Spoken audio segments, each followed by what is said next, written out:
Welcome to Women of the Wise Path, a place for fostering open discussions about womanhood in our new world paradigm. We are a collective of holistic practitioners, coaches, and leaders devoted to supporting women as we navigate the shifting landscape of our times. Through conversations on health, culture, spirituality, motherhood, partnership, business, and transformation, we intend to spark connections, bridge generations, and share wisdom about what it means to support women of today. Welcome to Women of the Wise Path. Welcome to Women of the Wise Path. At the heart of the conversations here is a simple question. The question is, what does it mean to support women of today? And through these conversations, we are exploring that question from all different perspectives and through many different lived experiences. I'm LaToya Germaine, and today I have the pleasure of sitting down with Joy Rowland. This is a woman who helps other women to recognize what's possible for their lives, and then she gives them the encouragement, the community, and the accountability to move forward. So one of the things that I appreciate most about Joy is her unwavering belief in what's possible. She not only does she have a gift of living that in her own life, but for helping other people to see beyond the current circumstances and to take the steps towards the life they want to create. So Joy's own journey has included reinvention, resilience, faith, entrepreneurship, and a commitment to helping other women grow. And today we're going to explore how some of those experiences shaped her, what she's learned from many pivots along the way, and why she is so serious about community, courage, and action as catalysts for transformation. So Joy, welcome. I'm so glad that you're here. I'm really, really honored to be here, LaToya. You've been a blessing to my life, and Roshni as well. She's one of the women of the Wise Part Path, and I feel really, really honored to be having this conversation today. I look forward to sharing my story and inspiring other women to just live their best lives. Yes. So, Joy, for those meeting you for the first time right now, tell us a little bit about who you are and what feels most exciting for you in this season of life. Thank you so much for that. My name is Joy Rowland. For the past 4 years, I've been working as a money and entrepreneurship coach, inspiring other women to dream bigger, to create bigger lives for themselves. And my work has become my mission. It's more than just business to me now, because I am now seeing the impact I'm having on women's lives. What's most exciting for me right now is stretching myself to see what's possible. I'm at this stage of life where I'm kind of having fun to see how far can I take my life? How far can I stretch myself? Now, it is uncomfortable, right? As growth always is, but I'm just having fun, almost like I'm viewing myself from a 30-foot building and I'm viewing my life. I know that sounds really strange, but that's how I'm seeing myself now. I'm asking myself, how far can you go? How uncomfortable can you feel? And so I'm just excited to stretch myself, to get out of my comfort zone every single day. And for me, most importantly, is to be a role model to my daughter, Ivy, my 7-year-old daughter, just so she sees that you can do anything you want to do. And I love that we're having this conversation. I have a podcast, and one of the reasons I do the podcast is so that when I'm no longer here, she can go watch and see my thought process. She can go watch and see how I evolved, right? So I'm just so grateful for her to watch me step into my uncomfortable um, next level as I Yeah, grow.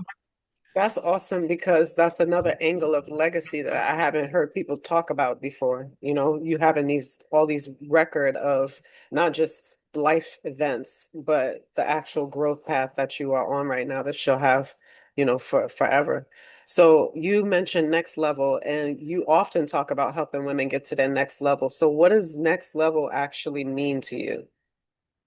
Hmm.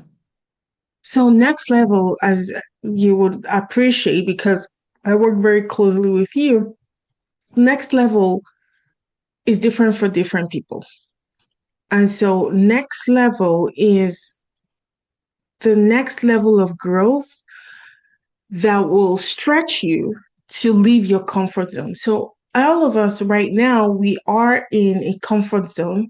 When we want to get to the next level, it's going to take us leaving that comfort zone. And I know it's very cliche, but Mm, it's easier said than done because mhm. naturally the brain loves to be in a comfortable situation. Yeah, yeah, And I know this because in my work as a coach, I see people say, oh, I want the next level of life. I want to earn $20,000 per month. That's my goal, for example.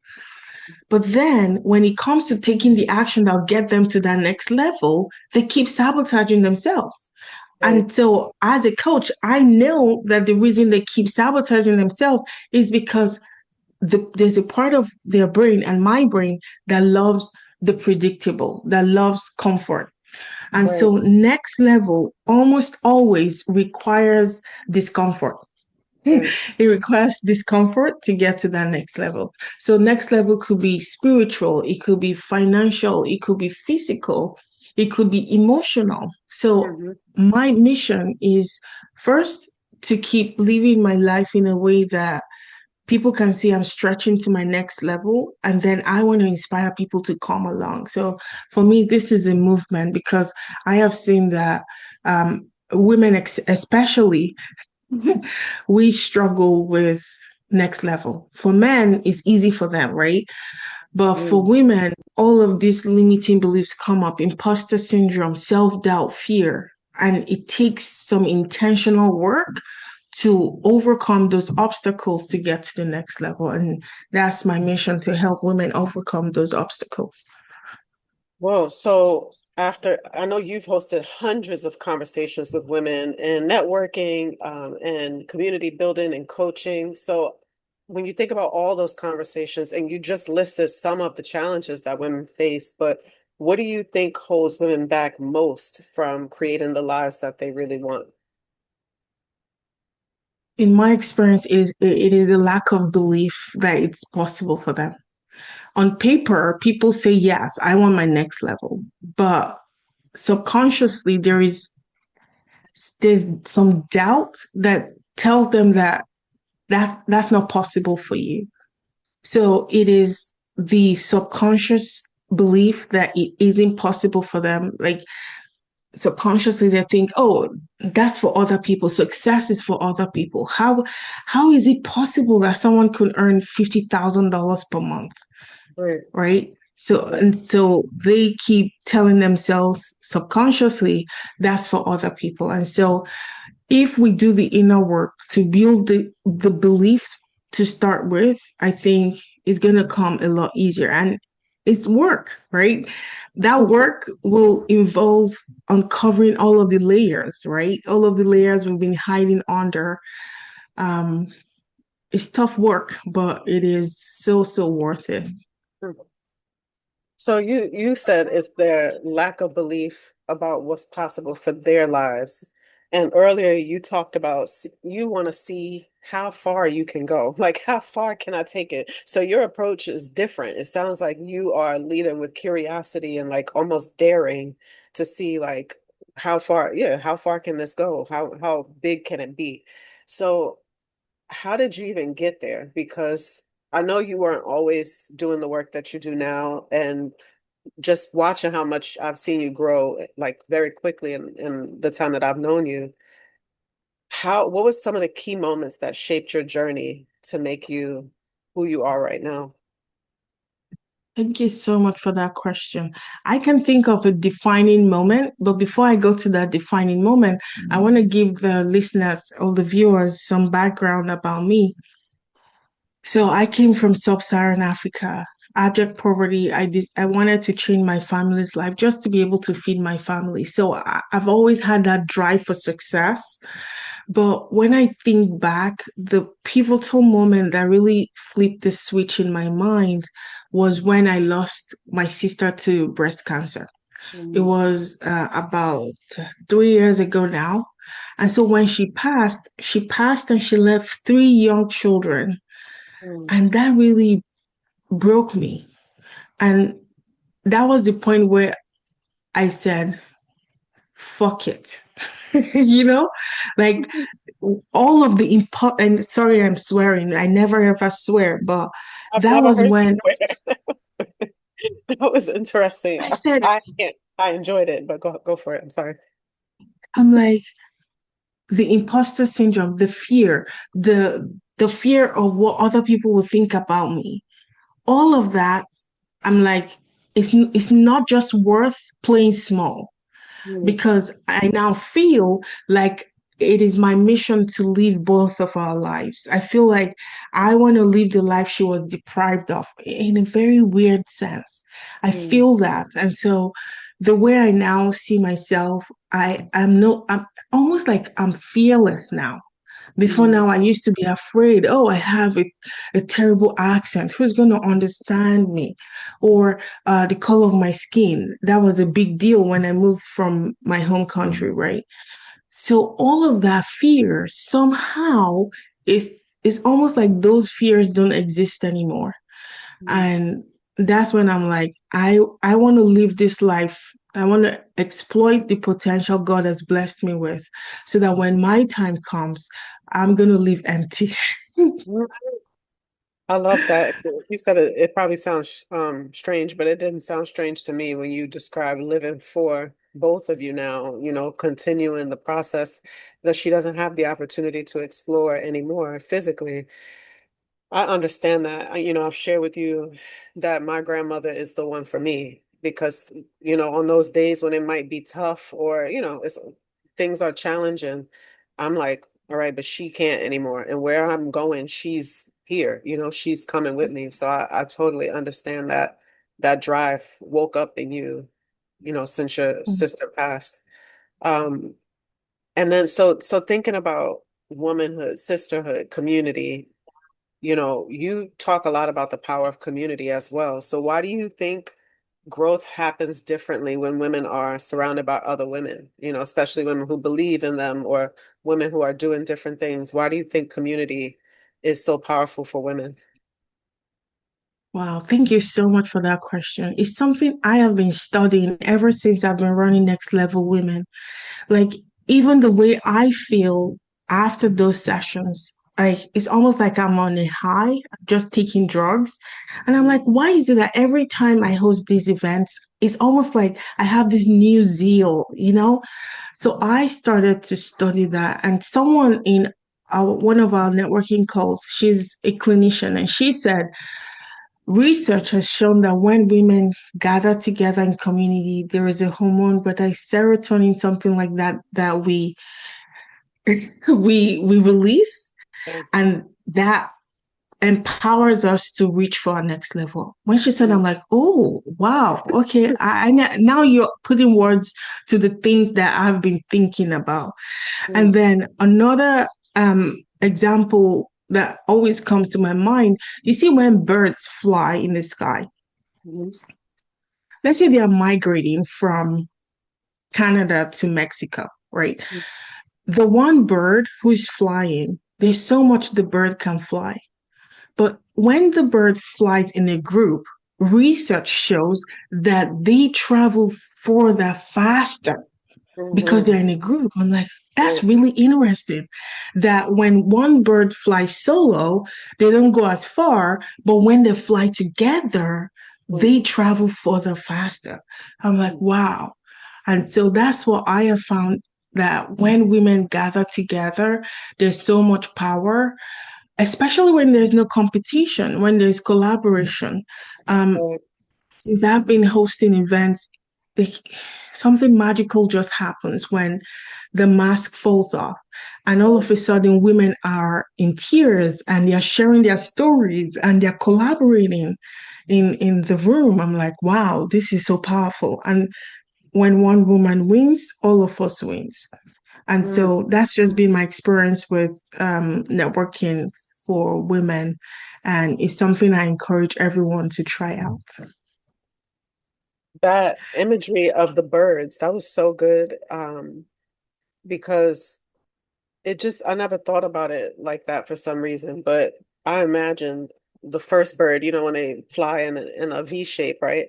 Maybe the first one goes, and then the other two are like, oh, let's go. And then each level, more and more join in, but then they almost form a new body, so they're cutting through the resistance of the air in a way that is impossible for one to, and it's real. It's not like, it's not magic. It's just aerodynamics or something, but that must be the same thing when you talk about women coming together and the serotonin or magic or whatever you want to call it that we release and lights us all up.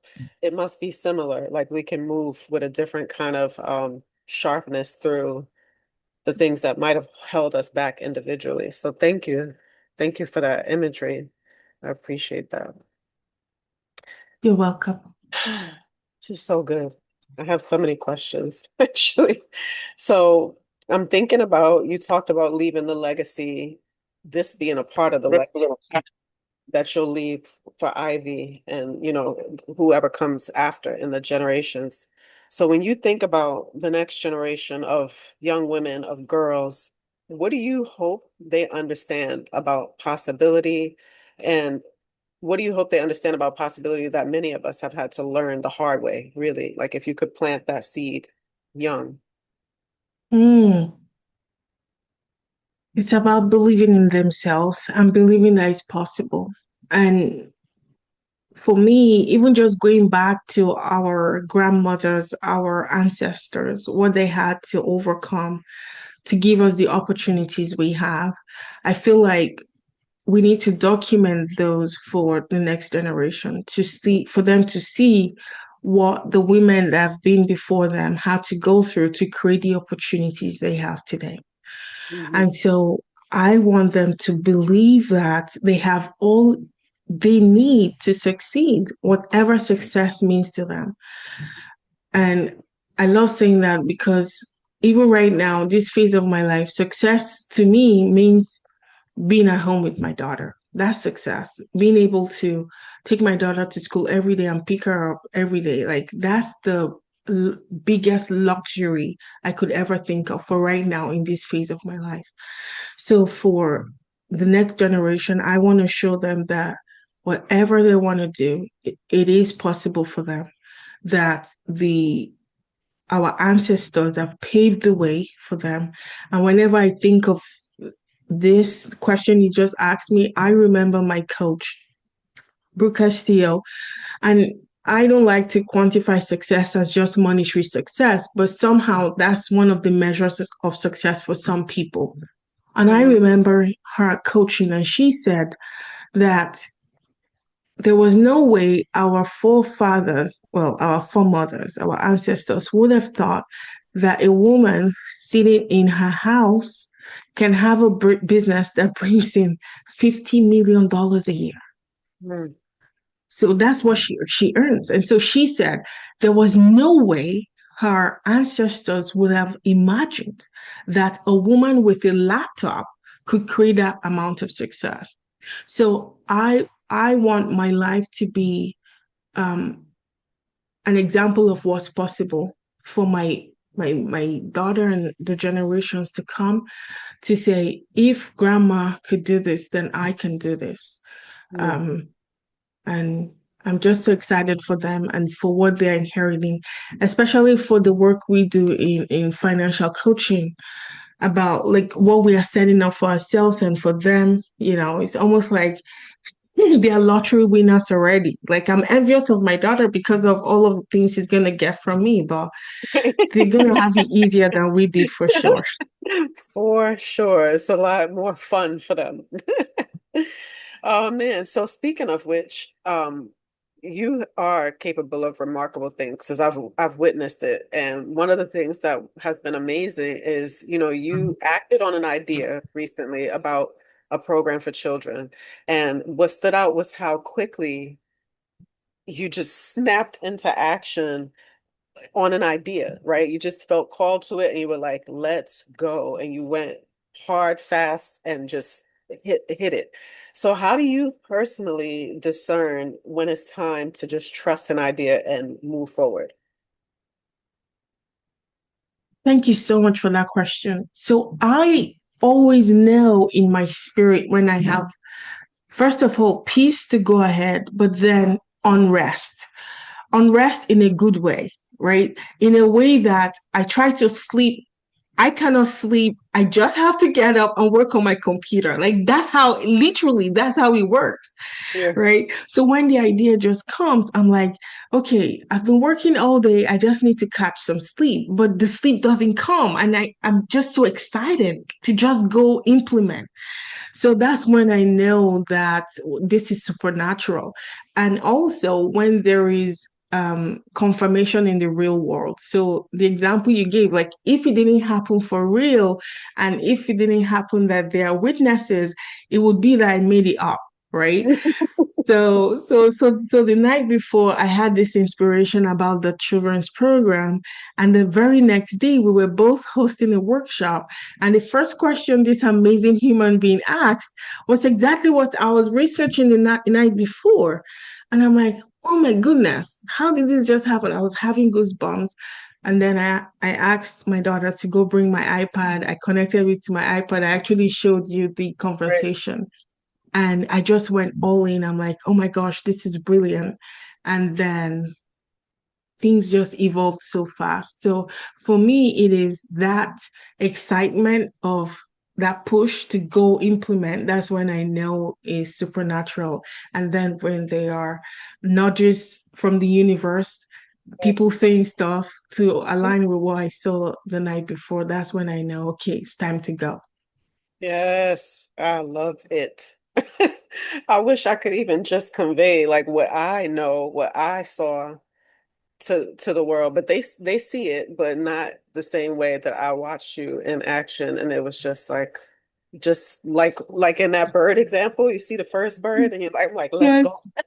Yes. Let's go. I love that. And especially when you describe that feeling of knowing you can't fight Mm, it. You're like mm, you're just on in a suit. I like you how you use the word supernatural because that's how it is. It's definitely a force. And so that's faith, right? You're talking about mm, just having that knowing and then having confirmation and undeniable mm. ways that tell you this is the direction you're meant to go next. So what are some other examples of the role that faith has played in your journey as a woman and as an entrepreneur? Oh gosh, my life has just been like everything about me is faith. Um, and obviously my journey has evolved, but I grew up Christian. I had to go to church every Sunday. We had to memorize the Bible, but it didn't make sense then. But now all of those scripture I've memorized, they're now helping me as an adult. Mm. So my relationship with God has just evolved. Like I feel like it's so real. Sometimes I talk to myself because I'm talking to God and I sound very crazy. But um it's just made life a lot more livable, a lot more enjoyable to have faith, to have something to look up to apart from the physical senses we all have. I think it's just made me love more. And especially with the heartbreak of losing my sister, not only losing my sister, um, about 12 months before she passed, my brother also passed Mm. from COVID before she passed. And so that loss was so hard on me, but my faith just kept me going. And so faith has just been everything in my life because there's just so much material things can do for you. Mm. Um, but just having faith and having God just makes it all worth it Mhm. and makes it so beautiful. Mm. Beauty, worth, faith. So, because you have such a strong faith, that's probably why you also have such a huge vision, right? So, thinking about how bold you are and how you're just like, I want to see how far I can go and how big this can get. Um, what are you most excited about creating or contributing in this next chapter of your life? Oh, wow, that's such a powerful question. I'm most excited about people taking action from my life as an example. So I just had a coaching call just before this call with my lovely client, Dr. Leah Cunningham, and she was telling me how that testimony from what happened last week with Reverend Kevin, how because I posted it on my social media, I also emailed my email list, and she told me how that was so powerful for her. The way I told that story, she said it really, really caught her attention.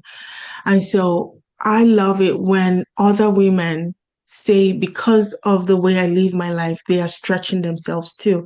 I had a number of people respond via email as well, on my email list, just telling me that they're going to take action, telling me that, oh, they've been having this idea for so long and now they're going to take action. So I love it when women take action from seeing my life as an example. That's what excites me, to Mm, say, no, don't believe what your brain has been telling you to play small. Don't believe that you don't deserve it. Send the proposal, do the thing, take the action, mm. right? So when I see women take those action because of my example, it lights me up. And that's the main reason I do this work. I love that because you're not even you're thinking beyond, you're not thinking about what you're creating per se. You're thinking about the impact and the creations that other women will put out, because of their connection with you or your example. So that's amazing because it's so much, it's bigger than just what one Mm. person can do. It's like a synergy, synergistic type of phenomenon that's going on. It's a beautiful thing. So when if every woman listening today truly believed that she was capable of more than her brain has been telling her, or what she's currently imagining, or what she has experienced in the past, what do you want her to do next? Oh, many things.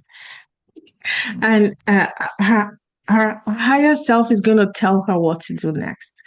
So, what to do next will be definitely greater than you listening to us and watching us right now. What you're going to do next will evolve past you. And that's the beauty of stepping outside of our comfort zone, taking those steps, is is so much more than ourselves. We are evolving the human race. So think about how we've evolved as a race, as the human race. The reason we've evolved is because collectively we are stretching ourselves. So the person the two brothers who invented the airplane, Mhm. the man who invented electricity, they've evolved us because they've shown us what's possible. So I know those are very big, extreme examples, but that's the same way when we choose to evolve ourselves. We are evolving the human race as well. So when we choose to um, enter our next level, we're actually helping humanity. So, to the listener listening to us, when you evolve, take the next step to your next level, you're actually evolving the entire human race. Mm.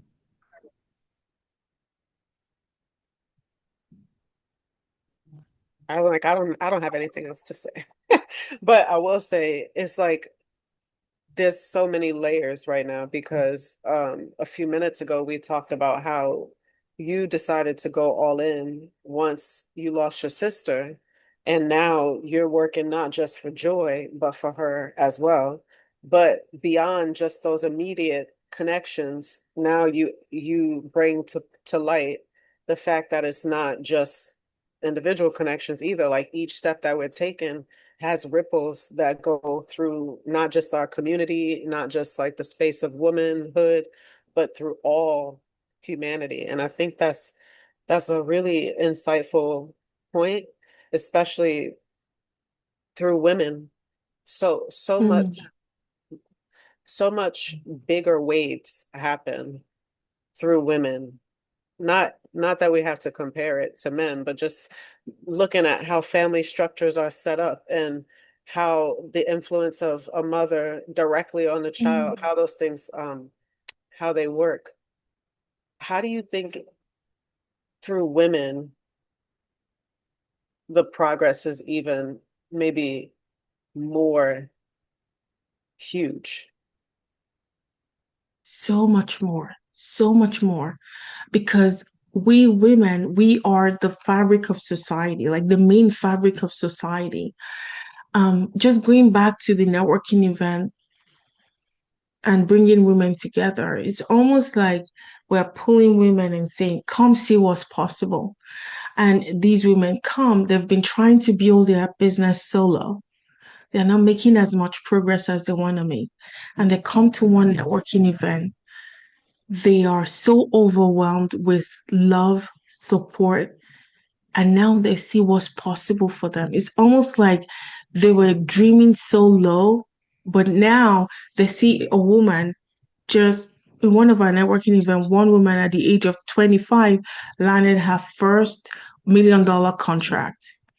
So imagine someone who's been trying to build a business selling hair care products, for example, and now coming to a networking event and hearing a woman landing $1 million contract.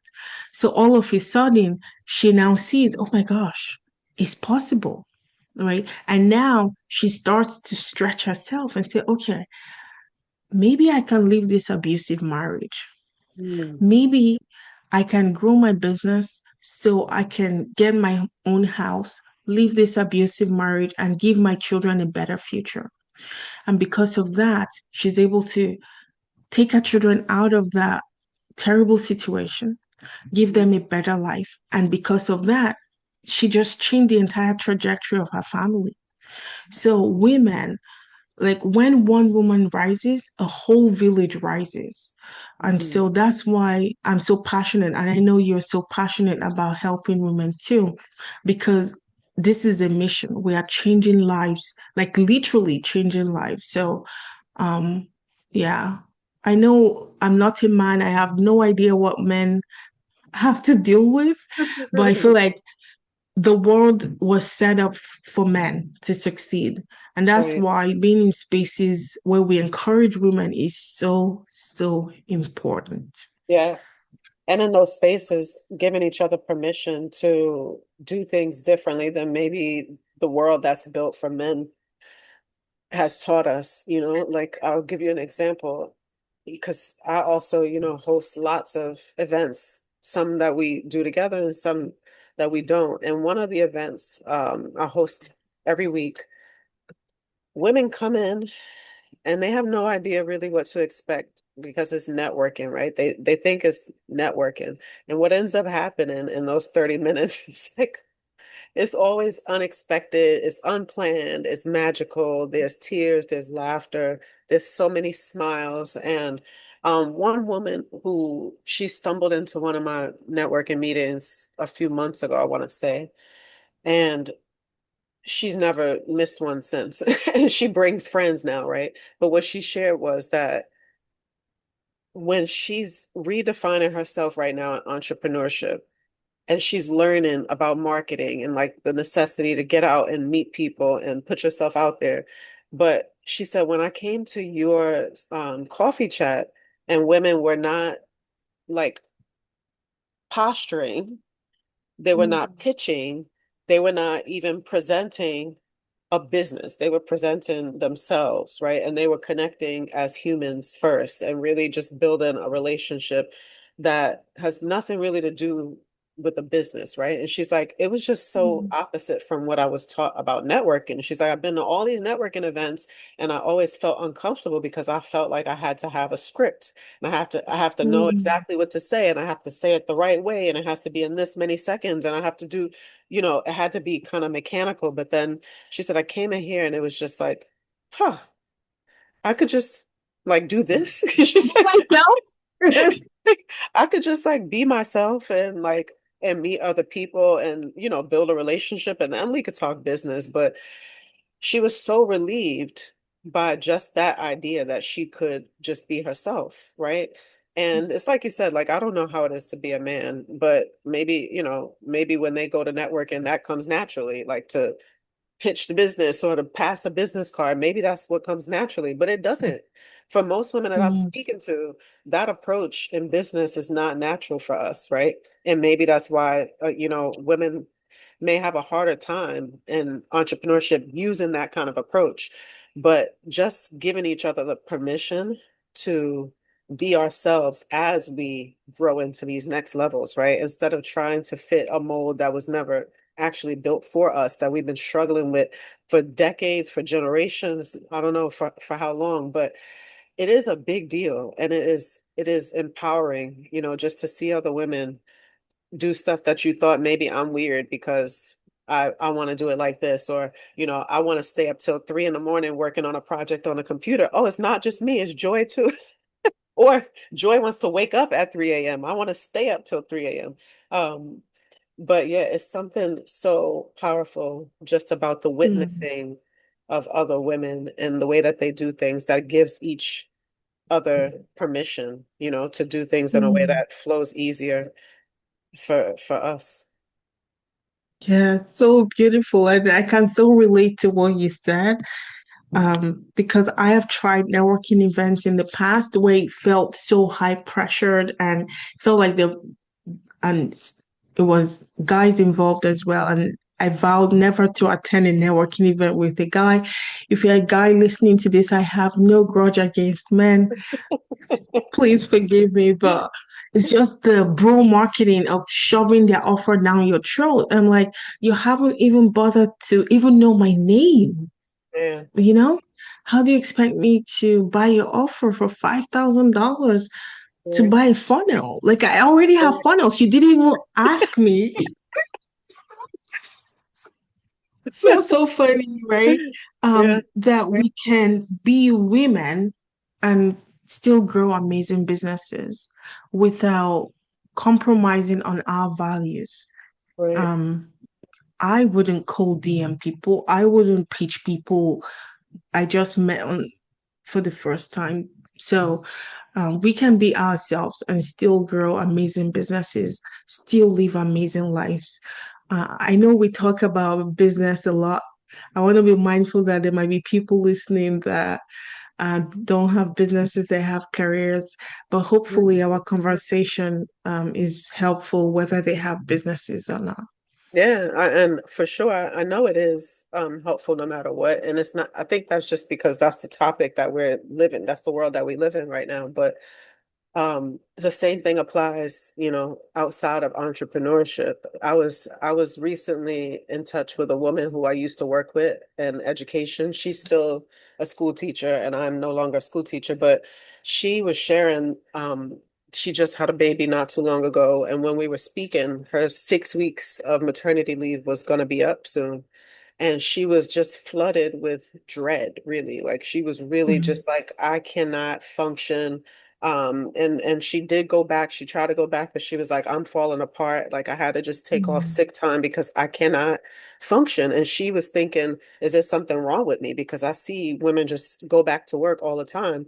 And I was like, no, there's nothing wrong with you. In fact, I had that same reaction. And I think the fact that we can bypass it, we look at it like a testament of strength, which that it is, but mm, it's also kind of like a self violation that we do mm, in order to keep up appearances and to be economically responsible or whatever. But again, just the point being that even outside of entrepreneurship, just being in conversation with other women to let them know, like, no, you're not crazy. I feel the same way. Like, actually, this is how I approached it. But um, it's very important for us to just connect, because modern society can separate us, has separated us. mm, But I think we are community creatures. That's why we go to the Yes. bathroom together. They say we hanging out with girlfriends, we all go into the bathroom together. Um, And our but cycles start to sync together. Like for real. I tested that with someone like it's crazy. So you this don't gotta lady, tell me. My house is full of women, so yes, I know. like I thought it was just woo-woo stuff. So I met this lady through my daughter's school. We became very close friends. And all of a sudden, she said, "Oh, today is the first day of my period." I'm like, "What?" It was my first, and I didn't tell her. Like I was just like, "What?" Yeah. So it's so powerful what you said. And to your point about we violating ourselves because we want to be economically responsible, that's what you said. That's what happened to me as well. That's when I decided to start my business. It was Mhm. when I was working with a bank, a very successful bank. It was COVID. We're all working from home. And then it was time to go back. And that time, Ivy was about 1 year old. And like, there is no way. Like, I couldn't just imagine leaving my daughter and commuting an hour, 30 minutes one way and an hour, 30 minutes back to get to Yeah. downtown Toronto. And I'm like, this is impossible, especially I had suffered three miscarriages before her. Yeah. And she is a gift from God. I'm like, there's no way I can leave her. So I Mm. decided to quit and go all in business. I So wonder how many of us there are who during COVID were like, no, this is my chance. I'm not going yes. back. Yeah, the same thing happened to me. I remember the last day I walked out of the school building on that March 13th or 12th, 2020, and I had no idea what was happening. Of course, nobody did, but I was just like, I don't know, I just felt like monumental Mm, even on that day, but I never went back since. And I think there was something about physically being in the place where you knew you belonged the whole time. mm, Once I was actually home with my kids and like, why can't I make a living yeah. and be present and active for my children, And that's that woman you mentioned who makes, what'd you say, 50 million a year now from her laptop Yeah, app? her name is Brooke. Yeah, Brooke Castillo. Okay. Brooke. Her last name is Castillo. She's the founder of the Life Through School. Yes. So her example, that's what I'm looking at, not necessarily the numbers, Yeah. just the idea that you can have not Mm, only a living, but you can build a life that you actually want to create and not sacrifice your family, your faith, yourself in the process, that we can actually have it all. And I think that's what we're testing. That's what you and I yes. are testing in life. Like, Mm, prove me wrong that I can't have it all. And we're going after it. But I wonder how many more mm. women. It's just I so good. wonder. And talking of Brooke Castillo, I actually received an email today. Um, she took 1 year off of her business to go travel, get married the second time because she got divorced and now she's married now. And she took 1 year off, and in her email today she says, "I never have to work a day in my life anymore because now my investments are making more than I ever made in my life." But she chose to come back because so many people were asking her, "Oh, we need more coaching." And she came back in a part-time basis. How amazing is it that she chose to go 1 year, travel the world on private jet with her amazing husband? And now she said, "Okay, I can come back to work, but I don't have to." Yeah. And now it's And now coming she's purely coaching from one love. hour. Yeah, she's just coaching 1 hour a week. That's all. That's so good. Yes, I love it. I love to hear about a life that is detached from the constant pursuit and fear of not having Mm, enough money, when we talk about that a lot. But Man, I think we could go on for hours, but I've really appreciated this first recorded conversation because you and I have had so many unrecorded conversations along these lines. But I'm so excited to share this one with the world. And I thank you so much. I'm really grateful, not just for this conversation, but your example. It means a lot to me personally. Every time I speak to you, I learn something and I'm like, I don't know, you were sent to me. You were sent to me. Amen. And you to me too. Yes. You should hear, well, you will hear at some point. My family will tell you how I speak about you in the house and how grateful I am. But thank you so much for spending this Thank time you. with me together, Miss Joy. Thank you. Thank you so much. Thank you so much, Miss LaToya.